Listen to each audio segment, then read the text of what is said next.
Hola, buenas noches a todos. Muchas gracias a los que hoy participáis aquí en este debate y también a ustedes que están al otro lado de la pantalla. Como saben, el debate de hoy lleva por título Municipalismo, cómo cambiar las ciudades. Hemos querido ir así con este debate más allá de la batalla electoral que está librándose en estos momentos y de la que estamos ante los últimos días y tratar un poco los temas a fondo de las ciudades y cómo cambiarlos. Dicen que estamos en un momento de cambio, que hay una gran pulsión de cambio. Un 75% de los españoles se ha mostrado en las encuestas a favor a un cambio de un sistema que hasta ahora está basado en el bipartidismo y también de otros aspectos de ese sistema al que se considera en crisis en muchos aspectos que afectan al ciudadano, como es el tema del paro, la vivienda, etcétera, y sobre todo en un tema crucial como es la corrupción. Todos esos temas tienen en las ciudades precisamente su punto más crítico, a veces sobre todo la corrupción, y allí donde se expresan y se ven de forma más de cerca los problemas. Entonces, eso es un poco de lo que vamos a tratar hoy aquí en esta mesa con diversos expertos y políticos, algunos de ellos que se presentan a las próximas elecciones. Este debate arranca del debate en la web, de la web Espacio Público, que tiene lugar podéis entrar a través del portal de Público, del diario Público, que arranca de la ponencia de Jordi Borja, que estuvo al frente de la planificación en Barcelona durante muchos años. Es un urbanista, lo tengo aquí a mi lado y hoy participa aquí con nosotros también, y en el que han participado numerosos expertos. Entre ellos Nacho Murgui, al que tenemos hoy también aquí con nosotros, a mi izquierda, y que se presenta por Podemos en segundo lugar. Por ahora Madrid. Por ahora Madrid, perdón. El socio, espero, de momento, de Podemos. Muy bien, bueno, pues si os parece, voy a pasar a presentaros a los que nos acompañan. Vamos a empezar por mi izquierda, Julio Alguacil. Es un sociólogo, es doctor en sociología, profesor del Departamento de Análisis Social de la Universidad Carlos III de Madrid. Es miembro del Comité Hábitat Español, entre otras instituciones, y es autor de numerosos estudios y publicaciones relacionados con los movimientos sociales, el desarrollo local, las políticas locales y la participación ciudadana. Purificación Causapié, a mi derecha, mi extrema derecha, aunque no políticamente. Va por número 2 en la Alcaldía de Madrid. Ha sido directora general en Imserso, con el último gobierno Zapatero, creo que fue el último. O sea que se ha ocupado de temas como de los mayores y servicios sociales, luego también de atención a la dependencia. Luego en el Ayuntamiento de Alcalá de Henares, aquí también ha tenido una cierta experiencia municipal, fue exdirectora del Centro de la Juventud y en 2004 fue directora general de Servicios Sociales e Inclusión en la Consejería para la Igualdad y Bienestar Social de la Junta de Andalucía. O sea, es otro tema de los que a lo mejor podremos hablar. A mi izquierda, Carmen García Lores, exalcaldesa de Rubí por el PSC, donde fue elegida en 2003 y reelegida en 2007, y donde tuvo una amplia experiencia en pactos con Convergencia y Unión y Esquerra Republicana de Cataluña, creo que gobernó... Estoy todavía, hasta el 24 soy alcaldesa. Ah, eres alcaldesa, estupendo. Bueno, claro, desde el 2007, muy bien. Pues aquí nos podrás contar mucho de los problemas que se encuentra una localidad como Rubí y luego también de la experiencia de gobernar en coalición, que ahora será uno de los temas que nos tocará, con los que tocará lidiar. 4, Montserrat Muñoz, a mi derecha, que va número 2 de la candidatura de Izquierda Unida a la Comunidad de Madrid y miembro de la Dirección General de la Formación. Es una abogada que ha estado especializada en Derecho del Trabajo. En el año 1995 fue alcaldesa de San Fernando de Henares, donde repitió con mayoría absoluta. Ha sido también diputada en el Congreso de los Diputados, donde ha tratado con las comisiones de Economía y Hacienda, el Pacto de Toledo, en fin, temas de trabajo también. Y Nacho Murgui, aquí a mi izquierda, número 2 de Ahora Madrid, y expresidente sí, de la Federación Regional de Asociación de Vecinos de Madrid. Y finalmente Jordi Borja, que es quien inició este debate con su ponencia, es urbanista y geógrafo, fue diputado en el Parlamento de Cataluña en 1980 por el PSUC, teniente de alcalde en Barcelona del 83 al 95 y vicepresidente ejecutiva del área metropolitana de Barcelona de 1987 a 91, donde se le atribuyen muchos de los cambios urbanísticos de Barcelona con Pascual Maragall. ¿Es así, Jordi Borja? Más o menos. ¿Sí? Bueno, buenos días. Pues entonces, Jordi... Fue mucha gente que no vio los cambios. Bienvenido, y a lo mejor en tu ponencia, abres tu ponencia hablando un poco del malestar social que hay y luego también de cómo estas elecciones representan la oportunidad para sanear toda esta situación. Ahora estamos viendo a la gente de nuevo acampada en la Puerta del Sol, lo cual quiere decir que quieren hacer sentir su presencia otra vez, reclamando desde la calle pues, que aquí haya un cambio. ¿Podrías empezar diciéndonos qué se juegan estas elecciones, qué esperan todos esos ciudadanos y qué conciencia hay en los políticos de ese cambio requerido en las ciudades?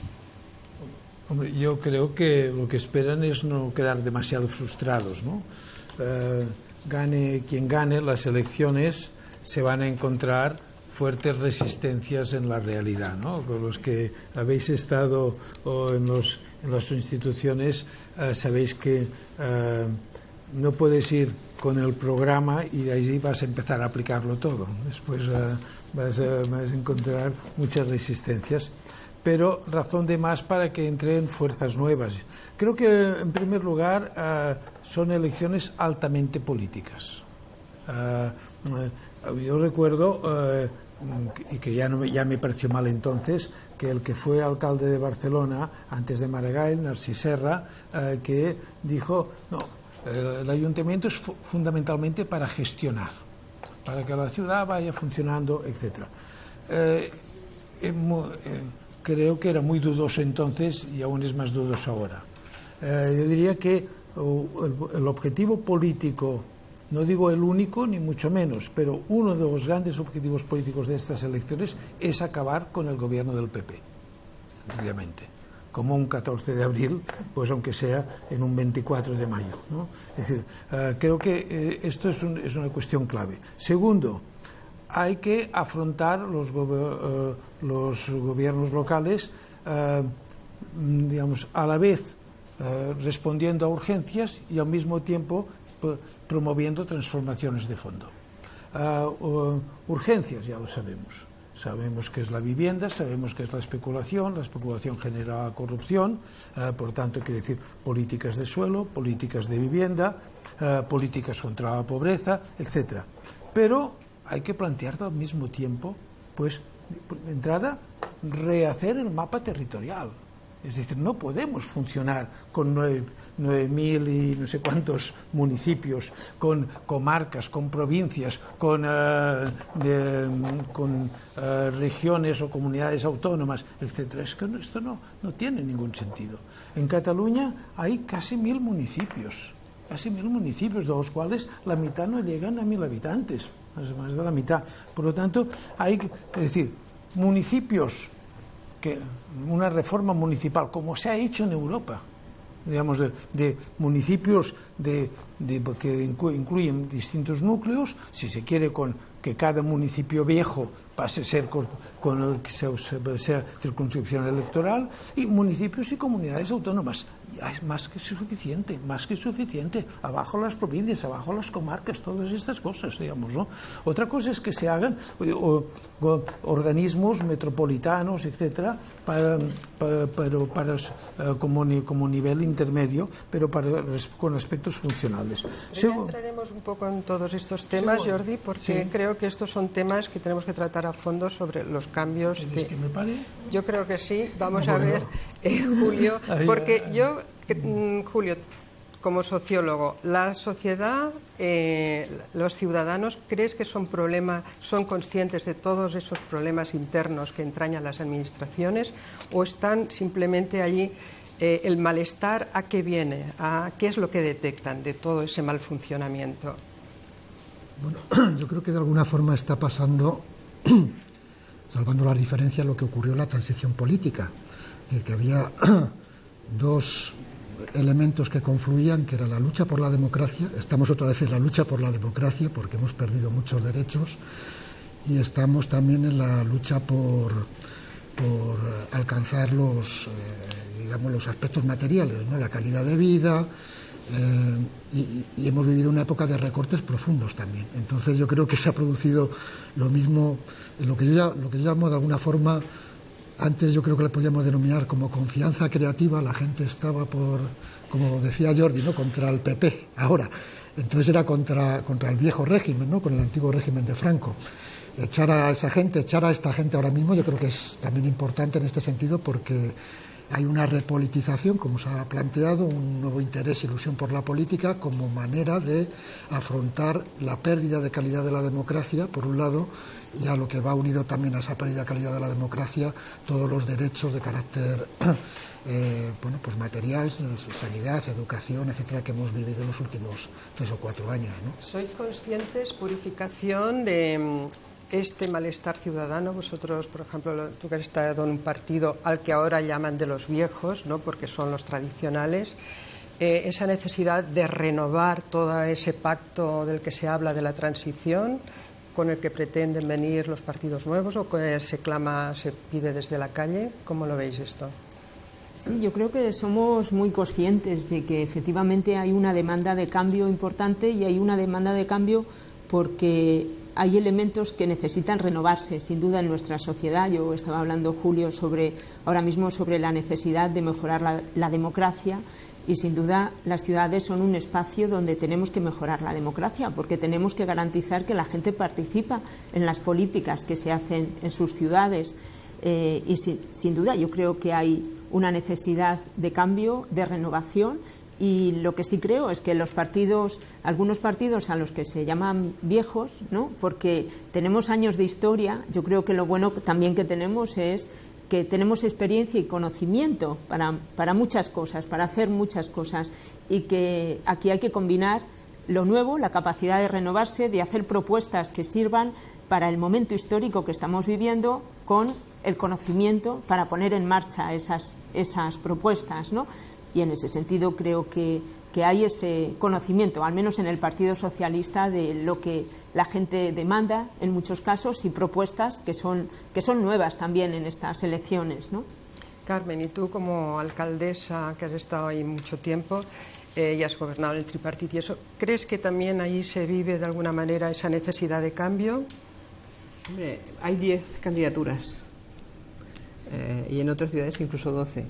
Hombre, es un momento evidentemente de necesidad de cambio, pero también es cierto porque tenemos cambio de época, crisis económica, desafección política, ¿no?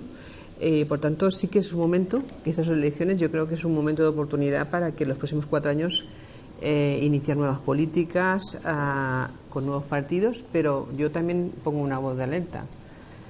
Yo soy del PSC-PSOE, os lo digo por si no lo hemos dicho antes, pero sí que es cierto que son una oportunidad, y yo espero que además levante la abstención los nuevos partidos que se crean, pero creo que es un momento también de todo el mundo se tiene que mover, incluido el PSC, el PSOE, Iniciativa, Izquierda Unida, ¿no?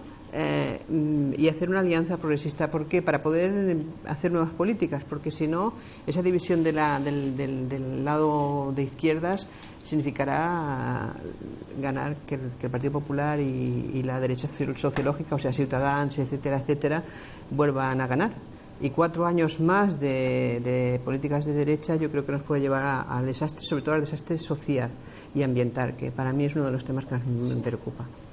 Bueno, y Nacho, que es el que más cerca ha estado, yo creo, de las movilizaciones ciudadanas, y como además en las asociaciones de vecinos, creo que también habrás estado en el 15M, lo habrás participado de cerca. ¿Podrías decirnos si los ciudadanos, toda esa gente que está ahí en la calle, qué está pidiendo exactamente? ¿Coincide con la visión que tenemos aquí de todo esto? ¿O los políticos? Sería muy aventurado por mi parte, ¿no? Intentar decir lo que piden los ciudadanos que están en la calle, pero lo que sí creo que se ha expresado en este ciclo de movilizaciones, si ponemos un poco por poner en algún sitio el principio de este ciclo de movilizaciones, en el 15M, yo creo que se expresa una cuestión, que la desafección de la que tanto se hablaba no era una desafección política. Es decir, lo que se expresa es un enorme compromiso político, pero por otra política. Era una desafección referida a un tipo de política muy determinada. Y lo que ponen sobre la mesa pues los miles de personas que han ido saliendo a la calle son toda una serie de cosas que tienen que ver con una exigencia democrática, de regeneración democrática, y también con una resistencia a los recortes sociales que vienen de la mano de la coartada de la crisis económica, ¿no? Y que implican pues toda una serie de presupuestos, de principio de realidad, según el cual pues había una crisis y había que recortar gasto público, un principio de realidad asumido por casi la totalidad del espectro político y plasmado, entre otras cosas, en una reforma constitucional. Entonces, que habría que recortar el gasto público y contener pues las aspiraciones materiales de la ciudadanía en esos aspectos, privatizar servicios públicos, etcétera, etcétera. Esa es la desafección que se expresa en las calles, y esa es la exigencia que se expresa en las calles durante todas estas movilizaciones, a lo largo de todas estas movilizaciones, que tienen un abanico amplio. No se puede decir el 15M, las mareas ciudadanas, etcétera, hacen referencia a diferentes aspectos de lo que pues se podría ir construyendo como una nueva política, ¿no? Jordi Borja, antes estabas abordando varios de los problemas que tienen las ciudades, y muchos de ellos realmente parece que han evolucionado y que se han ido acrecentando con los años. Son muy diferentes, por ejemplo, el modelo de ciudad que tenemos ahora que aquel modelo con los que el PSC, por ejemplo, trabajaba en las primeras elecciones del 79, o que incluso tú, dentro del gobierno municipal de Maragall, pues tendríais otro concepto de ciudad del que luego ha evolucionado, supongo, ¿no? O del que tú hablas en Madrid, por ejemplo, hablas de un Madrid en manos de los especuladores, etcétera. ¿Cómo ha sido ese derrape que todo el mundo critica o dice que se ha producido en estos años de la democracia en las ciudades? En primer lugar, creo que los gobiernos llamados de izquierda, de los años 80, 90 hasta el 2000 y algo, creo que no han hecho un análisis crítico de lo que han hecho y lo que no han dejado de hacer. Yo me siento corresponsable y por lo tanto autocrítico, que en los años que más o menos se consideran más brillantes de Barcelona, de los años 80, los Juegos Olímpicos, hasta mediados de los 90, por ejemplo, no hubo política de suelo y de vivienda. No hubo, sencillamente. Y por lo tanto, quiere decir que lo que tú haces para unos viene al mercado y va para otros. Tan sencillo como esto. O sea, la especulación ha sido la base de la corrupción que ha marcado la política. Por lo tanto, siempre hay que tener en cuenta que las operaciones exitosas tienen efectos perversos si no los has previsto. Esto es la cuestión. Pero por otra parte es que ahora estamos en otro momento. A mí no me sirve de nada el argumento que hacen muchas veces los socialistas de decir, bueno, nosotros tenemos experiencia, nosotros no somos neoliberales, etcétera, pero no dicen qué cosa distinta van a hacer respecto a lo que habían hecho ellos mismos. Que aquí está la cuestión, por eso han surgido, porque Podemos, Guanyem en Barcelona, con Barcelona en Común, etcétera, es decir, sí que se plantea otras cosas distintas. Sí que se plantean unas políticas de suelo, sí que se plantean la no privatización de servicios de interés general, sí que se plantean política activa de vivienda en la ciudad compacta, no hacia las periferias. Sí que se plantea que la ciudad tiene que ser compleja y la actividad económica tiene que estar dentro. Sí que se plantean generar empleo a través del libro verde, a través de las políticas sociales. Piensa una cosa, tengo aquí unos indicadores. El IES, que no es especialmente una institución marxista, sino que es del Opus Dei, ha hecho un informe a nivel internacional sobre 148 grandes ciudades del mundo. Y muchas que tienen mucho en cuenta la movilidad, el medio ambiente, la planificación urbana, la gobernanza, la calidad de la gestión pública, la actividad económica, etc.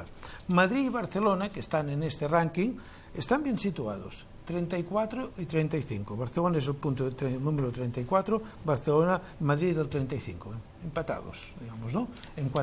Pero en cohesión social son de los últimos. Tanto Madrid como Barcelona. Madrid está al 124, Barcelona 129, sobre 148.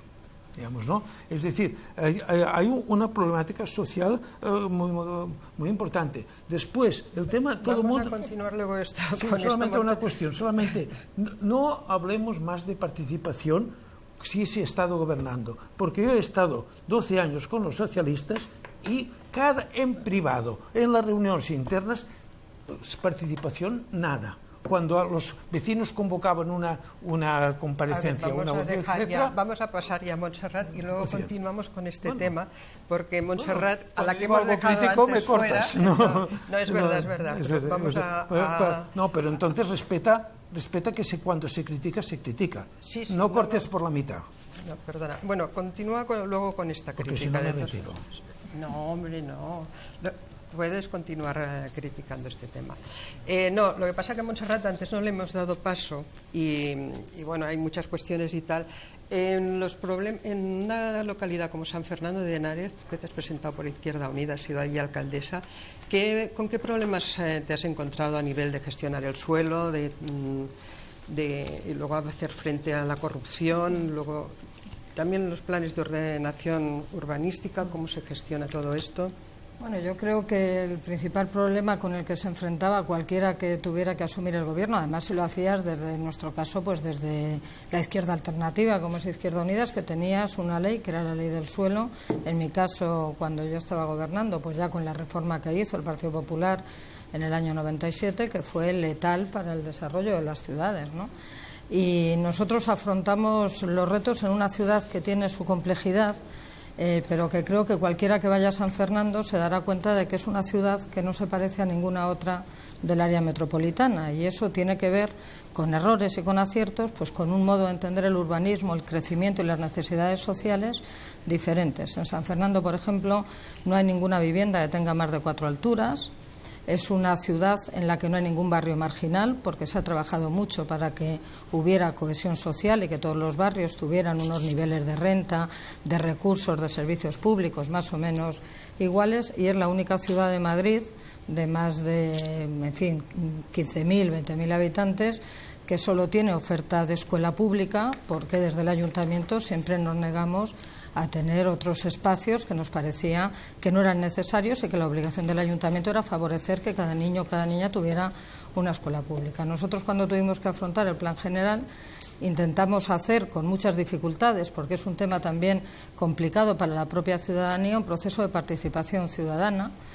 Julio, algunas de las experiencias que hicimos en San Fernando las conoce, para intentar que en el diseño de la ciudad participara el mayor número de gente posible. Participaron, es verdad, las asociaciones, es decir, la ciudadanía organizada, pero echábamos de menos que esa ciudadanía que no estaba organizada, pues a veces no ha encontrado los cauces adecuados para poder participar, y eso sin duda pues son retos que hay que afrontar, ¿no?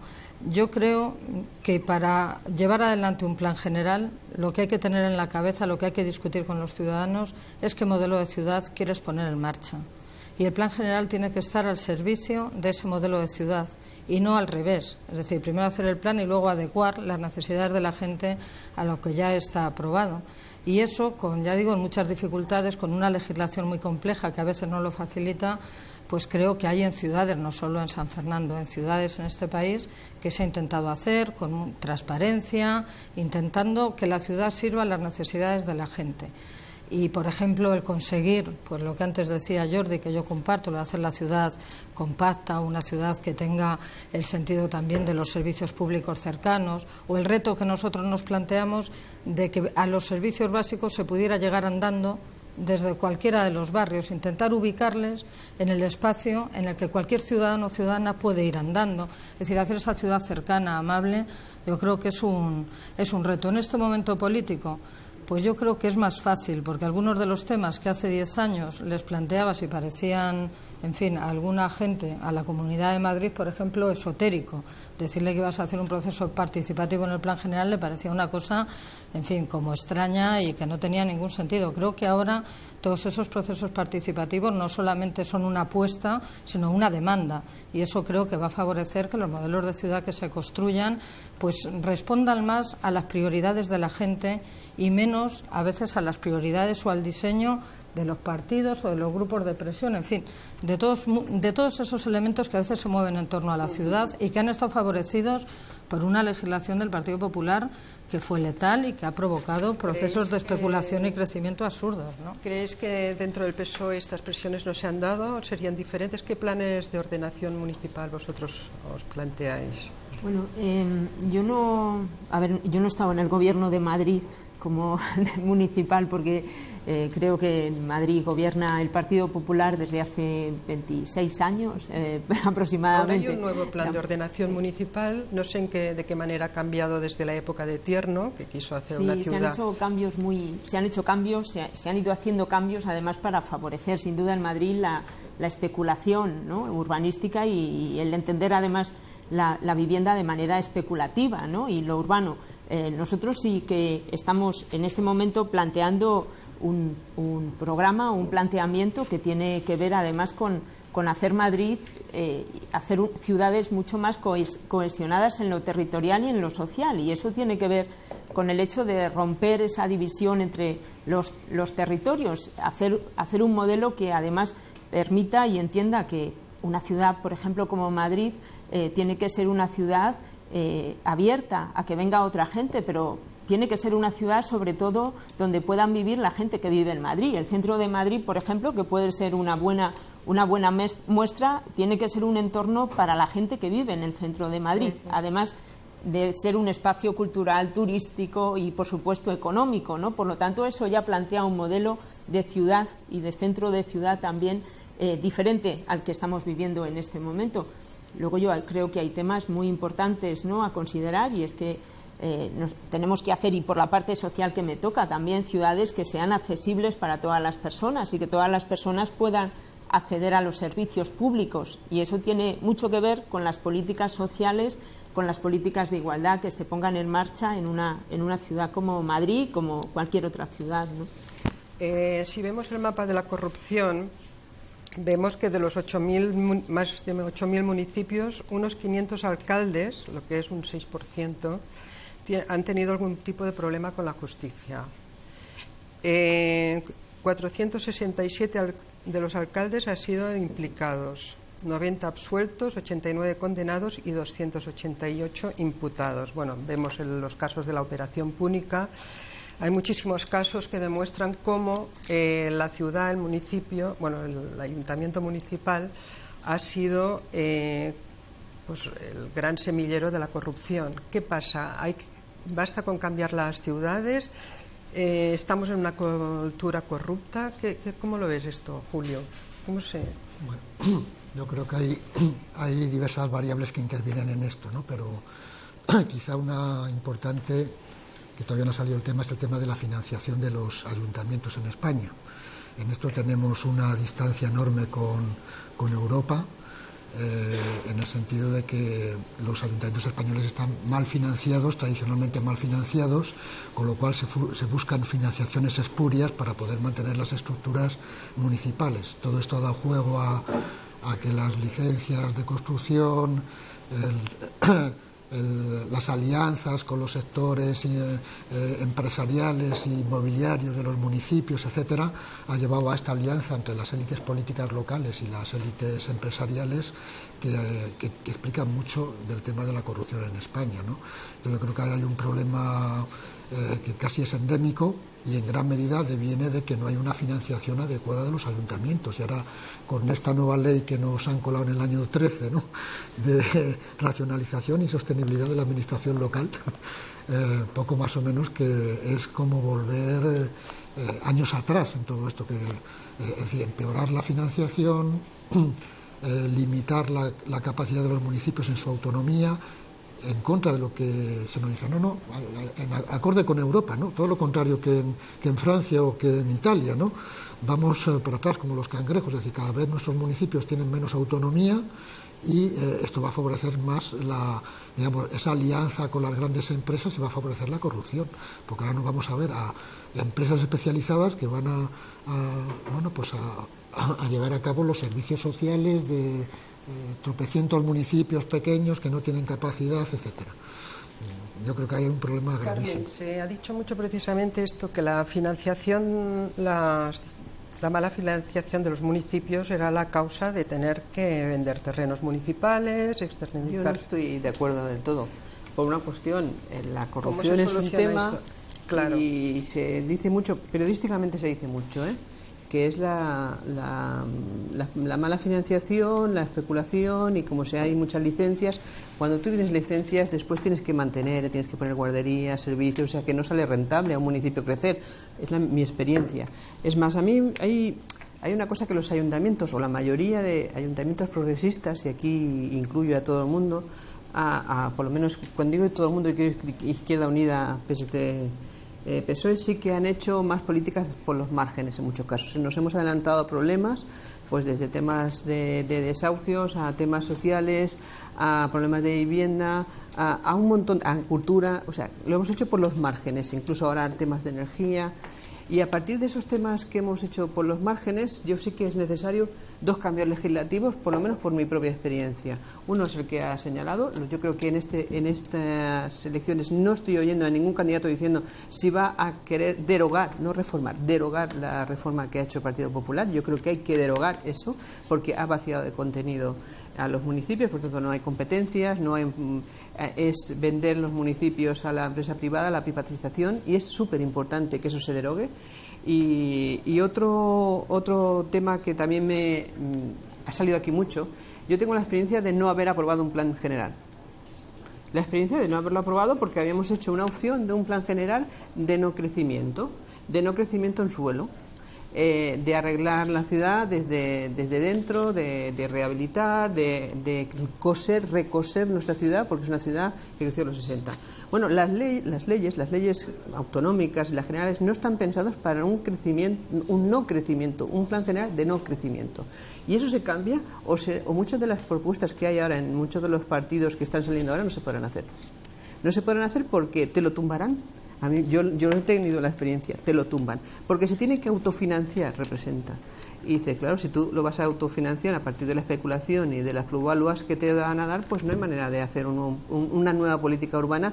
Y por último, el último punto, para dejar hablar a los demás también, es que en esos planes generales nuevos hay que meter el vértice medioambiental y sobre todo el energético, y que no está preparada ni las leyes tampoco, ni se ha tenido en cuenta en que yo conozca, en ningún plan general que yo conozca. Entonces, ¿la financiación tendría que venir del Estado? ¿Cómo tendría que venir? Porque... Yo creo que yo también, como decía la compañera, creo que a veces el tema de la financiación ha servido a algunos como excusa para justificar lo injustificable. Es decir, la corrupción no se justifica porque haya una buena o mala financiación de las administraciones locales, ¿no? Otra cosa diferente es que lo que ha ocurrido es que el Estado ha dejado una financiación a las administraciones locales que va directamente ligada a la construcción y al crecimiento. Es decir, un ayuntamiento que construye mucho es un ayuntamiento rico porque recaudan licencias y porque además después recaudan IBI. Un ayuntamiento que construye poco no recaudan licencias, no recaudan IBI, por lo tanto es un ayuntamiento más pobre. ¿Eso que ha llevado? Pues que a muchos ayuntamientos hayan crecido de un modo desaforado para las necesidades que tenían y con crecimientos que tenían poco que ver con el diseño global de la ciudad. En ese sentido, yo creo que la situación que planteaba la compañera me parece interesante. Nosotros hicimos un plan general en el que la Comunidad Autónoma de Madrid, por ejemplo, nos decía que por qué no urbanizábamos todo el territorio. Y nos tuvimos que pelear, porque nosotros no queríamos urbanizar todo el territorio. Y a mí, cuando me lo preguntó el consejero, dije, porque yo no quiero ser Dios. Es decir, yo quiero que las generaciones futuras puedan tomar las decisiones que sean o que consideren oportunas para sus nuevas necesidades. Tú no puedes diseñar hoy la ciudad para toda la vida. Y consumir todo el suelo tiene mucho que ver con ese deseo, ¿no? Por eso yo creo que la ley del suelo del 97, esa sí hay que derogarla, porque eso hace que el planeamiento sea un desastre y que lleve a muchos ayuntamientos y a muchos gobernantes y a muchos especuladores al abuso del suelo como un bien que les viene a beneficiar a ellos en vez de estar al servicio de la sociedad.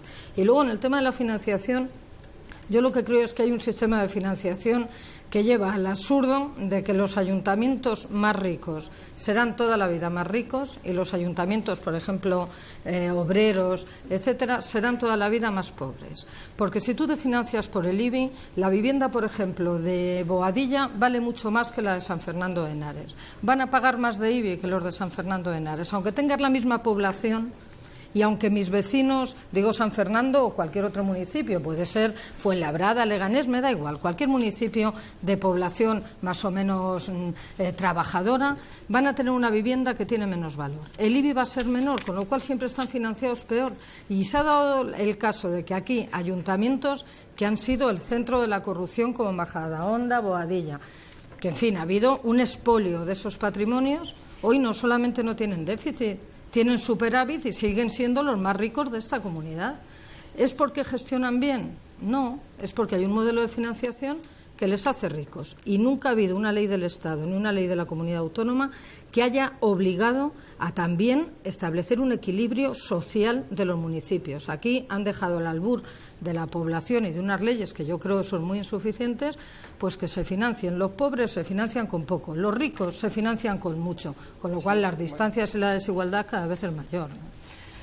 Bueno, de todas formas, se habla aquí de la necesidad de descentralización, de financiar mejor a los ayuntamientos, pero lo que se ha visto ahora es que mientras haya una cultura de la corrupción, el dinero, hay una parte importante de cargos que lo embolsa. Entonces, no deberíamos, antes de abordar temas como la descentralización e incluso la refinanciación de los ayuntamientos, otros temas de lucha sobre la corrupción, no sé, con medidas muy concretas, fiscalizar todas las decisiones públicas.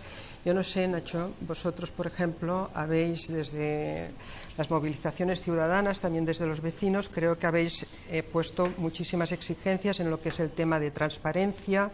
¿Qué medidas se puede hacer en concreto desde los municipios y también desde los ciudadanos, desde las asociaciones ciudadanas, para fiscalizar todo eso y para que esa cultura cambie radicalmente? Es que el concepto de cultura de la corrupción no termino de encajarlo, porque me recuerda cuando se explicaba la ausencia de un parque de vivienda público en régimen de alquiler y se recurría a que en este país no había cultura del alquiler. Dices, la cultura del alquiler, yo no sé si habrá habido algún antropólogo que haya definido la cultura del alquiler o no. Es como la cultura de la corrupción. Hay un sistema, hay una serie de estructuras que favorecen o no la corrupción. Yo creo que aquí se ha hablado ya detalladamente de esto, y hay corruptores y hay gente que se corrompe, y hay corrompidos, ¿no? Medidas. Entonces, ¿qué medidas? Medidas, pues medidas se pueden tomar muchas. Desde los propios movimientos ciudadanos se toman medidas constantemente, la movilización, el estar alerta, el fiscalizar la acción de los poderes. Lo que ocurre es que esos poderes muchas veces, pues claro, cierran puertas y ventanas para que no entre la luz y para que no entre el aire fresco a ventilar las instituciones. En el caso del Ayuntamiento de Madrid, pues desde ahora Madrid se proponen medidas como la creación de un observatorio contra la corrupción, un observatorio que no esté formado únicamente por gente del Ayuntamiento, claramente, sino que sea la sociedad civil organizada y los vecinos y vecinas quien tengan instrumentos para observar y fiscalizar la acción de gobierno, y también una serie de medidas para modificar la estructura municipal que, bueno, en el caso del Ayuntamiento de Madrid, como llevamos tantos años gobernados por el mismo partido, y además es un partido muy vinculado, como ya se ha dicho también, a determinadas prácticas corruptas, pues no en balde el que fuera secretario general del mismo tiene el dudoso honor de bautizar una operación policial contra la corrupción, ¿no?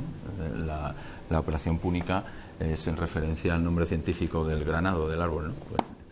Pues, entonces, bueno, sería importante que se diferenciase la estructura municipal como institución, que es de todos y de todas, a una estructura que se ha ido edificando como si fuera la estructura de un partido político, es decir, toda la cantidad de cargos de confianza. El Ayuntamiento de Madrid ahora gasta 35 millones anuales en el pago de los salarios de los cargos de confianza.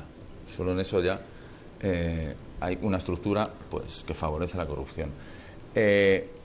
La cantidad de cargos intermedios que se han ido poniendo, que se han ido interponiendo, metiendo en la estructura municipal entre los trabajadores municipales y los mandos políticos y los cargos políticos, entre los cargos políticos y los ciudadanos, etcétera, etcétera, han sido estructuras muy vinculadas al partido político que gobernaba la institución y que no tenían una utilidad institucional en el sentido democrático, en el sentido de calidad democrática, de favorecer la participación ciudadana, etcétera, etcétera. Y, por supuesto, habría que revertir la tendencia a recortar y a cerrar los espacios de participación ciudadana que se han detectado tanto en el Ayuntamiento de Madrid como en la Comunidad de Madrid, donde quizá ha sido todavía más palmario este hecho, ¿no? Donde cualquier organismo, cualquier espacio en el que hubiera una participación de la sociedad civil ha sido absolutamente cercenado y cerrado herméticamente. Pero, un segundito. Sí que se ha hecho referencia a cuestiones que escapan del ámbito municipal, a cuestiones como la ley del suelo, a cuestiones como la propia estructura del Estado y los recursos que le quedan para financiarse los ayuntamientos, que creo que tienen que ver también con una falta de desarrollo democrático en el sentido de avanzar en las competencias y en las posibilidades del municipio como un elemento de la administración pública más cercano al ciudadano y donde más posibilidades hay de desarrollar estas fórmulas de participación democrática, y que sería necesario abordar desde estamentos, bueno, pues desde el gobierno del Estado, ¿no? Decidme si todos estaríais de acuerdo en una serie de medidas que están saliendo en la campaña. Entre ellos, pues por ejemplo, uno de los temas que causa bastante polémica es ver siempre parientes que optan a concesiones, ¿no? Aunque sea legal, debería establecerse algún tipo de incompatibilidad, que ahí donde tengas un concejal o un padre o tal que esté en un ayuntamiento, no presentar una concesión, por ejemplo, pregunto, porque eso, no, como decía mi madre, no solo hay que parecer honesta, hay que ser honesta sino parecerlo, ¿no? Hay 8.000 municipios, o sea que aunque legalmente tengas derecho como empresa a presentarte, pues bueno, yo os lo pregunto si todos estáis de acuerdo. Oficina Anticorrupción, eso lo han propuesto más de un partido, fue una iniciativa de Podemos, pero creo que partió de Izquierda Unida, la primera. Luego, líneas rojas, esto lo estamos viendo ahora en la forma de pactar en Andalucía. Eso es decir, bueno, pues con bancos que están haciendo desahucios, pues no hay que trabajar. Pues con un partido que lleve imputados en las listas no hay que dar su apoyo, etcétera. Luego estamos viendo por todas partes, porque como el problema de la corrupción es un tema que afecta ya a todos los países y a Europa también, pero casi en ningún sitio como en España, el tema, se están poniendo muchas medidas de transparencia. Por ejemplo, ahora mismo vemos que Obama está publicitando todo lo que hace, minuto por minuto. Ahí vemos, parece ser, con quién se reúne, con qué empresario, con quién se reúne. Luego también el alcalde de Londres, por ejemplo, también está haciendo un ejercicio de transparencia, que en su web está anunciándolo todo. Si le regalan una cerveza, con quién sale a tomarse una cerveza abajo, en fin. Todo eso, tenemos que llegar a ese tipo de transparencia extrema porque parecen tonterías, pero claro, no sabemos lo que se habla en una reunión con un banquero. No es lo mismo cenar con un banquero que cenar con tu primo, ¿no? Entonces, ¿qué hay que hacer? Luego, otros aspectos que la gente, yo creo que se reclama desde la calle, o que la confianza del ciudadano difícilmente se va a recuperar, y eso evidentemente implica la justicia hasta que se vea que se devuelve el dinero. ¿Hay mecanismos reales para conseguir que se devuelva el dinero? Y bueno, no sé, Jordi, por favor, que te hemos cortado antes y lo siento. Bueno, en primer lugar, yo no creo mucho en todas estas propuestas. Son poner parches el observatorio. ¿Para qué quieres un observatorio? Si hay sindicatura de cuentas, hay el control de los funcionarios, el depositario, el interventor, etcétera. Hay las recalificaciones del suelo que pasan por que lo controle la comunidad autónoma, etcétera. Es decir, el tema es estructural. Por lo tanto, estructural quiere decir la ley del 97. La ley del 97, todos los profesionales están de acuerdo que es una ley que es una barbaridad. Bueno, han pasado muchos años, ¿eh? Cambió un cambio de gobierno. En 2003 gobernaron los socialistas. Es decir, ¿qué hicieron con la ley del 97? La mantuvieron, que es una ley que permite la especulación masiva y extensa, digamos, ¿no? Bueno, hicieron una ley que después no se ha aplicado y que además es el chocolate del loro, que es que el 15% de las plusvalías urbanas pasen a los municipios. ¿Y por qué no el 90%? Si es una renta parasitaria, la plusvalía urbana. ¿Por qué? Porque es tan fácil es acabar con la especulación. Sí, es muy fácil. Pero entonces hagamos decir, usted tiene suelo que es urbanizable o urbano o potencialmente urbano, pues usted lo puede vender como suelo rústico más un 20% si es el beneficio medio de la actividad comercial e industrial, por ejemplo. Y ya está. Es decir, pero no vayamos con medidas. Es como la participación. Sí, se hace la participación. Yo fui teniente alcalde, entre otras cosas, de participación. No sirve para nada. Porque se crean estructuras participativas que después no tienen ninguna incidencia ni en la opinión pública ni en los mecanismos de toma de decisión. Porque si quieren participación, pues hagámoslo que en las comisiones que acuerdan lo que se lleva en el pleno estén representantes de los ciudadanos. Y aquí sí que entras en el proceso deliberativo.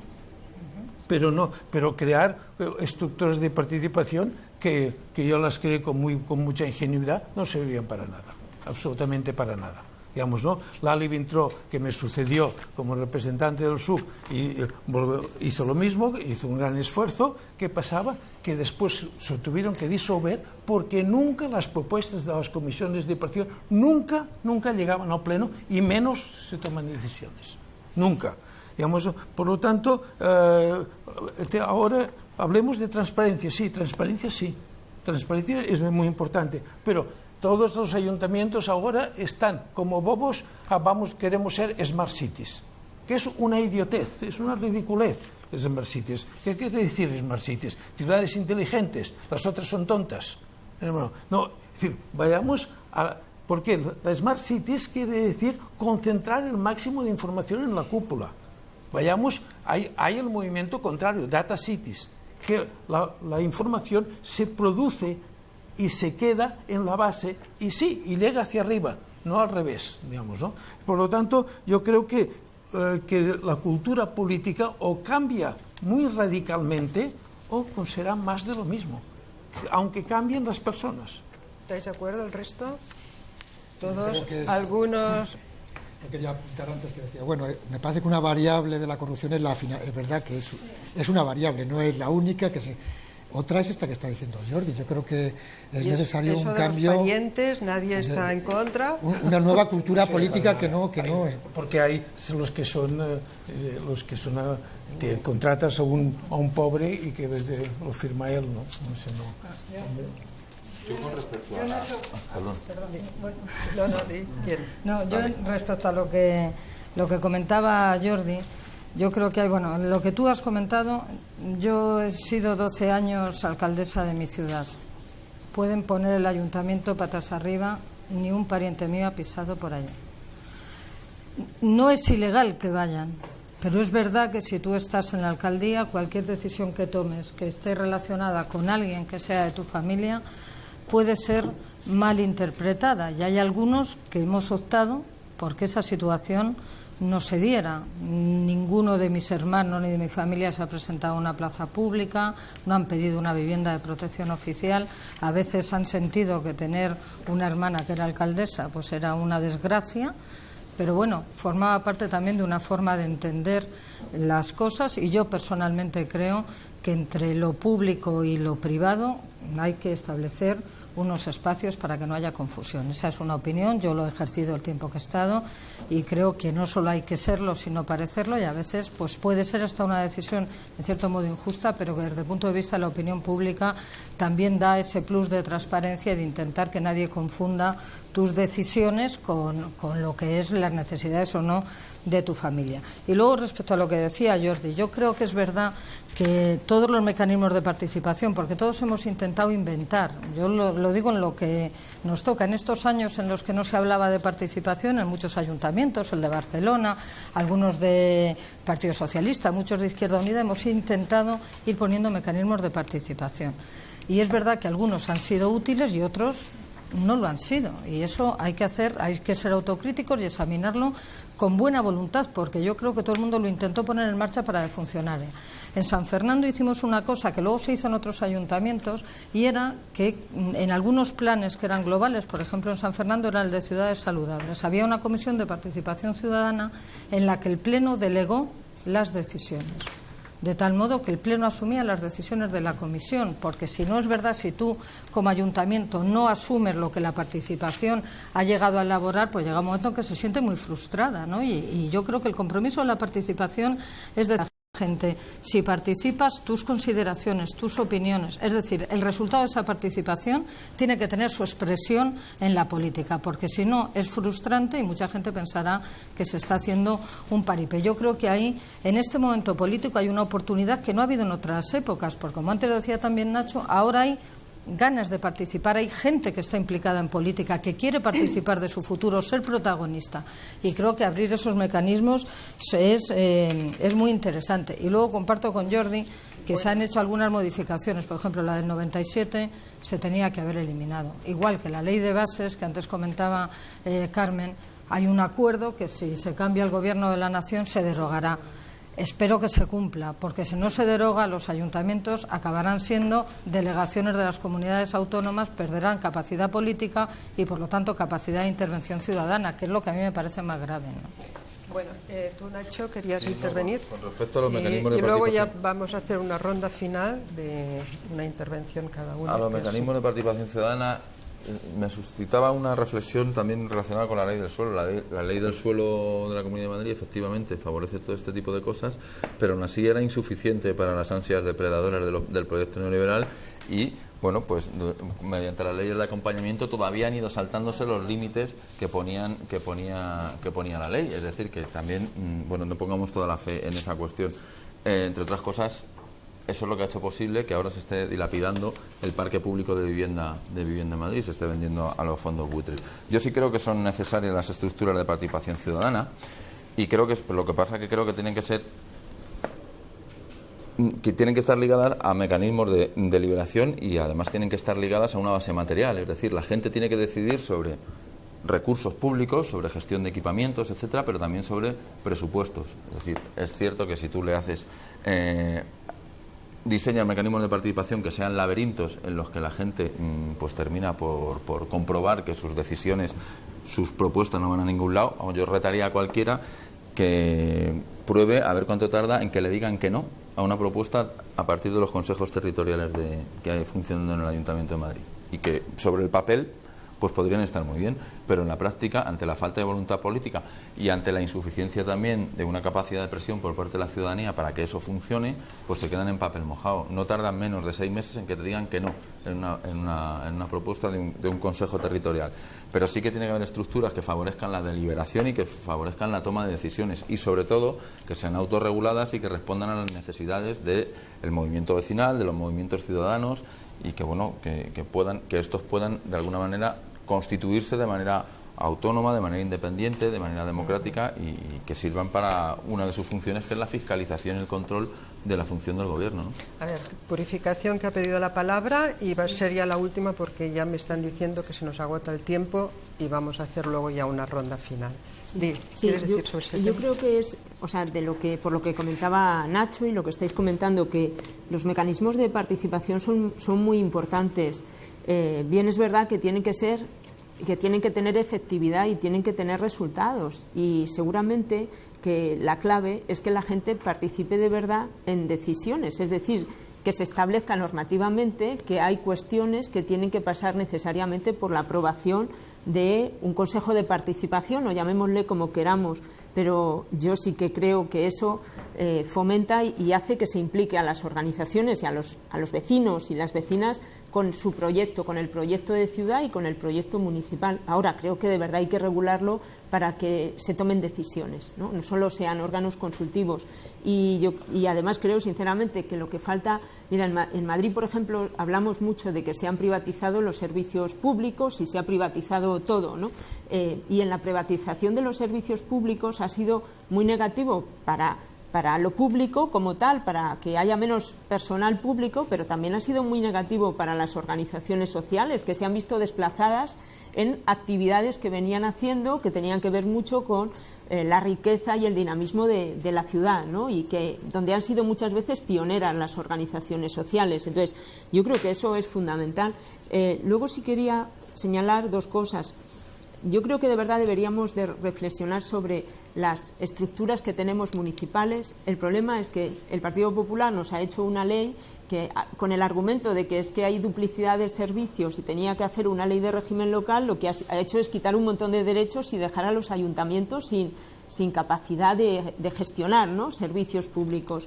Y es verdad que a veces, con el debate de la financiación, yo, cuando he estado en las administraciones autonómicas y en el Estado, siempre he tenido la sensación que se trataba a los ayuntamientos como a una ONG. Es decir, se establecen a veces los mismos mecanismos para subvencionar desde una comunidad autónoma a un ayuntamiento que a una asociación que se acaba de crear. Un ayuntamiento forma parte de la estructura del Estado y tiene que tener capacidad de decisión y confianza, ¿no?, cuando se gestionan recursos públicos, ¿no? Por lo tanto, y luego de lo último que decías, Pepa, yo creo que hay cuestiones que por lo que es éticamente, ¿no?, es adecuado. Yo creo que hay cuestiones que no son legales, hay cuestiones que son legales pero no son éticas, ¿no? Y yo creo que hay que tener mucho cuidado. Que ir cerrando. La última palabra se la vamos a dar a Jordi para que nos haga el cierre, ya que nos hizo la primera ponencia, pero yo os querría hacer, a ver si en un minuto cada uno, o menos, me podríais resumir. Primero, es que hay un montón de problemas que afectan a la sociedad española y que están relacionados con las ciudades que no hemos podido tratar, ¿no?, sobre todo los de exclusión social. Entonces, me gustaría que me dijerais dos cosas. Primero, ¿cuál sería la medida más urgente que puede hacer el ayuntamiento con respecto a tema de vivienda, paro, todo lo que afecta al ciudadano?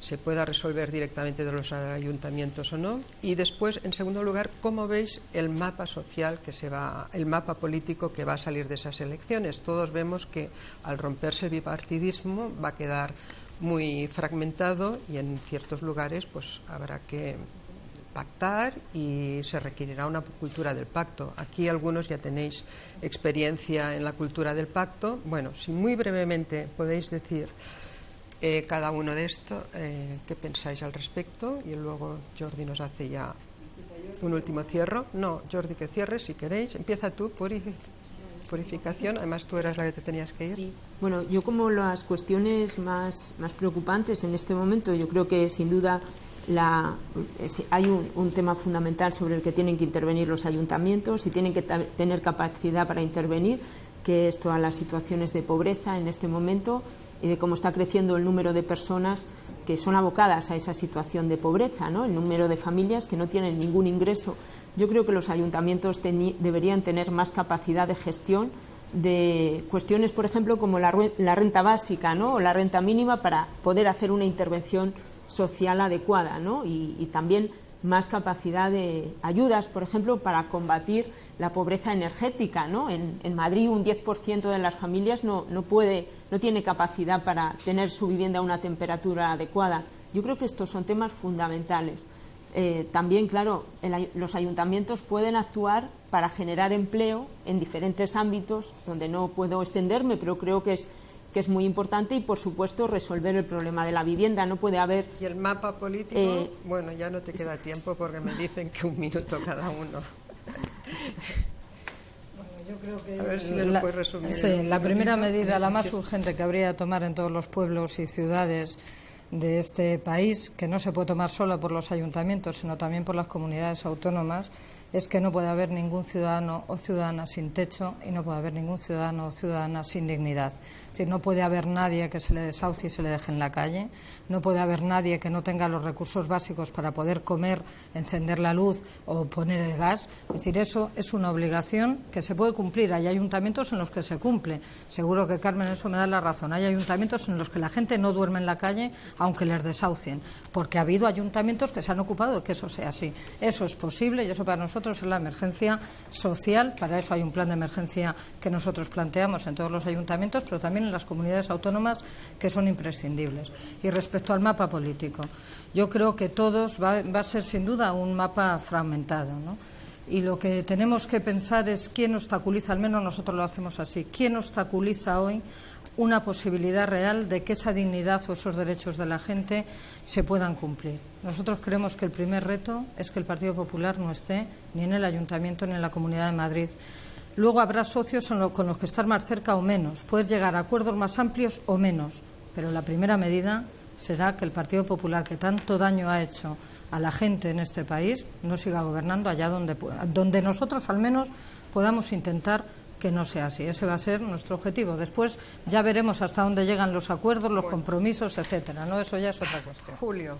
Sí, bueno, Me dicen yo que creo muy breve, porque pues, ya estamos creo que tiene que ver límite. mucho con lo que hemos hablado antes, ¿no? Pero los ayuntamientos tendrían que tener capacidad en un Estado democrático, real, y en un país desarrollado tendrían que tener capacidad para asumir todo lo que tiene que ver con los servicios sociales, incluyendo la vivienda, entendido como no como un bien económico que se entiende habitualmente en nuestro modelo, sino como un bien social. Lo que hemos visto es que vamos para atrás, es decir, que la nueva ley del 13 lo que hace es, lo poquito que podían hacer los ayuntamientos al respecto es quitarlo. En todo caso, estructuralmente hay que buscar las medidas para que los ayuntamientos tengan capacidad financiera, política, de competencias para que puedan asumir los servicios sociales de la gente.